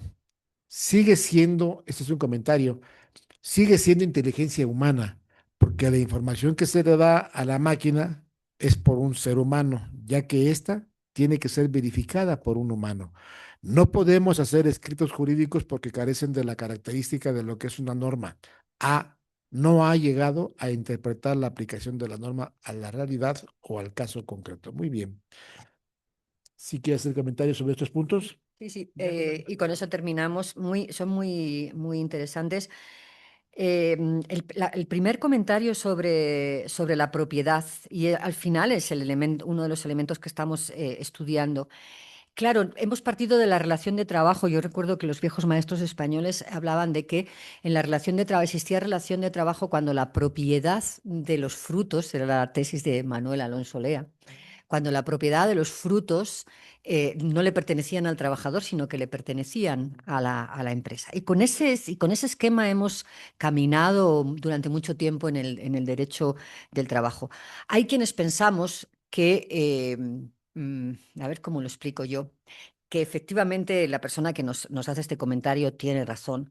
Hay quienes pensamos que hoy el contrato de trabajo puede legitimar la captura de una serie de datos para comprobar, de las personas trabajadoras, para comprobar si cumplen o no cumplen con sus obligaciones laborales, pero que la captura indiscriminada de todo tipo de datos y todo tipo de supervisión no está legitimada por el contrato de trabajo y que se capturan datos para nutrir algoritmos y para generar un mayor beneficio en la parte empresarial y que por lo tanto tenemos que empezar a pensar en que si los datos son míos y la empresa captura mis datos, tendrá que efectivamente monetizar los datos personales y la persona que nos hacía el comentario propone una indemnización y yo estoy proponiendo una distribución de los beneficios que producen los datos. No es una locura, ya existen, ¿Tipo reglamento? sí, sí, sí, tipo un complemento vinculado a las ganancias que se han producido a consecuencia de la explotación, la apropiación y explotación económica de los datos personales de las personas trabajadoras. Igual que se distribuyen beneficios de productividad, se pueden distribuir beneficios que provoca la utilización de datos personales para mejorar la productividad o el beneficio empresarial. Es un camino a abrir, pero es un camino que podemos entender que de alguna forma equilibraría lo que está sucediendo en el intercambio del contrato de trabajo. Así que yo estoy de acuerdo. Vía indemnización, vía propiedad intelectual de los datos y monetización de los datos, estoy de acuerdo que ese camino lo tenemos que abrir. He escrito sobre ello. Tuve una beca del Ministerio de Ciencia Español para estar en la Universidad de California el año pasado y justamente escribí sobre este tema. El secreto industrial. Eh, es verdad que el secreto industrial tiene que hacerse compatible con los derechos de los trabajadores, ha sido siempre así. Ya hay el hecho de que Chile, lo contaba antes, tenga legalmente la posibilidad de pedir el código fuente a las plataformas digitales, empieza a equilibrar de una manera diferente el derecho del trabajo y el secreto industrial. Ahora acaba de haber una sentencia del Tribunal de Justicia de la Unión Europea donde, ante la alegación de la empresa de no proporcionar los datos porque vulneraría su secreto industrial, el Tribunal de Justicia de la Unión Europea le dice, hay algunos datos que usted puede proporcionar, algunas informaciones que usted puede proporcionar que no vulneran el secreto industrial y está obligado a proporcionarlas. Es decir, que el balance entre derecho del trabajo y secreto industrial empieza a moverse sin perder secreto industrial, pero empieza a tener unos contornos diferentes. Y finalmente, para terminar, yo anoté aquí el tema de México. Yo creo que, lo digo siempre también cuando hablo para sindicalistas, yo creo que un extranjero, como soy yo, que conoce la realidad de su país y de su entorno, no debe aventurarse a hacer evaluaciones sobre lo que sucede en otros países, porque en buena parte de las instituciones o normas que vienen de unas realidades económicas, productivas, sindicales y políticas diferentes, son difícilmente trasplantables para medir lo que sucede en un país distinto. Sería por mi parte una arrogancia imperdonable si yo hiciera esa valoración sobre el caso mexicano, que les dejo a ustedes, que seguramente que la tienen hecha. Y termino con la inteligencia humana y la inteligencia artificial. Es verdad que la inteligencia artificial es obra de los humanos, eso es cierto, y que por lo tanto, y termino con esta reflexión, yo siempre desde el principio que hablo de tecnología y trabajo, he dicho no al determinismo tecnológico. Es decir, no todo lo científicamente posible es socialmente deseable. Pero no solamente en el trabajo, también en la vida. Hay investigaciones sobre clonación que son posibles científicamente y que estoy segura que no son deseables socialmente. Y ahí, ¿cómo ponemos ese límite? Bueno, decidamos, debatamos hasta dónde queremos llegar como sociedad democrática con el avance de la tecnología y su impacto. Conozcamos lo positivo, porque hoy no hemos hablado tanto de positivo, pero hay muchos elementos positivos en la utilización de inteligencia artificial o de tecnología en el trabajo. Cuando yo llegué a la Universidad de Ciudad Real, los trabajadores se morían en Repsol porque entraban a limpiar cada 6 meses cubas, y era un trabajo muy peligroso. Hoy ya no hay ninguna persona humana que entre en una cuba a limpiar y pueda morir porque entra una máquina. Por fortuna entra una máquina. Hay muchas cosas positivas de la tecnología que debemos además remarcar, pero también tiene algunos riesgos. Como sociedad nos debemos un debate sobre cuáles son las ventajas, cuáles son los riesgos y qué riesgos queremos aceptar y qué riesgos queremos canalizar o conjurar. Y para eso somos humanos. Para eso tenemos nuestra inteligencia humana, para saber qué significa el avance de la tecnología y para decidir democráticamente como sociedad qué queremos, por dónde queremos avanzar y qué riesgos no queremos asumir porque no son socialmente deseables. Eso solo lo hacemos los humanos, no lo hacen las máquinas. Magnífico. Espléndida, de verdad. Muchas gracias por esa magnífica conversación. Ha sido muy ilustrativa, ha sido bastante retroalimentadora, muy rica además, con un lenguaje bastante accesible y muy entendible. Muchísimas gracias y nuestro reconocimiento por ello. Voy a dar los reconocimientos que siempre nobleza obliga y que en esta ocasión quiero hacer entrega. Me voy a poner de pie yo. A la doctora María Luz Rodríguez Fernández, cuyo texto es el siguiente. El Instituto de Posgrado en Derecho y la Academia Mexicana del Derecho Procesal del Trabajo otorgan el presente reconocimiento a la doctora María Luz Rodríguez Fernández por su excelente conferencia en el tema La dirección algorítmica en la gestión del trabajo, dado en la Ciudad de México el 27 de marzo de 2026, suscrito por su servidor como director general del Instituto y presidente de la Academia. Muchas gracias y muchas felicidades. Muchas gracias a ustedes. Fue un enorme placer. No, hombre, muchas gracias. Gracias. Muchas gracias. Ha sido un honor. También quiero hacer un reconocimiento a la doctora María Asunción Morales Ramírez, porque ella ha sido realmente la impulsora y organizadora de este evento. Fue quien me pidió, ya saben cómo piden las mujeres y cómo piden las amigas, entonces no tuve más opción que felizmente aceptar, de lo cual me da muchísimo gusto porque ha sido un éxito rotundo esta plática. El documento dice así: igual el Instituto y la Academia otorgan el presente reconocimiento a la doctora María Asunción Morales Ramírez por coadyuvar a la gestión para la ponencia de la dirección algorítmica en la gestión del trabajo, Ciudad de México, 27 de marzo del 26, suscrito por tu servidor. Muchas gracias, querida Mari.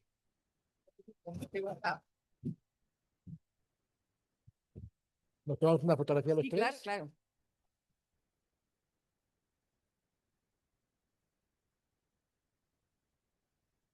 Gracias, muy amable. Sigue sus clases, ¿eh? Sí, por favor.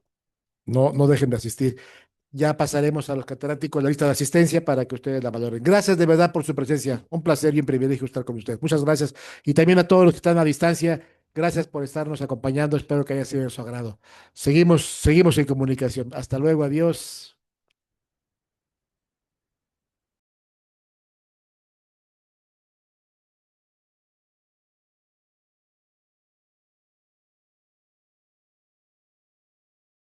Un honor, de verdad. Muchas gracias. La nobleza obliga, debo conocer. Estuvo estupenda. Bueno, simplemente yo creo que lo que